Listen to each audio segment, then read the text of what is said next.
Everyone, আজকের mini ব্লগটা শুরু করেছি সন্ধ্যাবেলা থেকে। সন্ধ্যাবেলায় বাইরে হচ্ছিল টিপ টিপ করে বৃষ্টি, তাই বর বলল আর বেশি কিছু রান্না করতে হবে না, ঘরে কি আছে জিজ্ঞাসা করলো। আমি বললাম যে একটা কুমড়ো রয়েছে কচি, অনেকদিন ধরেই আগে এনে রেখেছি, তো ওটা দিয়ে তেলাপিয়া মাছের ঝোল করবো। বললো যে হ্যাঁ, ওই আবার বলতে লাগে, আমি তো সাদামাটা তরকারি খেতে ভীষণ ভালোবাসি।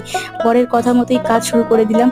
রান্না করলাম ভাত আর কচি কুমড়ো দিয়ে তেলাপিয়া মাছের ঝোল, দারুণ খেতে হয়েছিল। আর দেখো, ও অফিস থেকে আসার পরে সাথে সাথে আমরা খেতে বসে যাই, কারণ গরম গরম ভাত তরকারি খেতে একটু ভালো লাগে, আর ঠান্ডা হয়ে গেলে তেমন একটা ভালো লাগে না। আর এর সাথে ছিল লেবু, লেবু চিপে এই পাতলা মাছের ঝোল খেতে আমার কিন্তু অসাধারণ লাগে।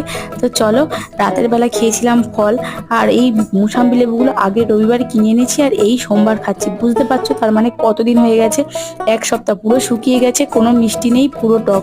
যাই হোক, তো তোমাদের এই মিনি ব্লগটা কেমন লাগলো প্লিজ কমেন্ট করে বললো, ভালো লাগলে সাবস্ক্রাইব করে দিও। চলো আজকে তবে যাই, দেখা হবে।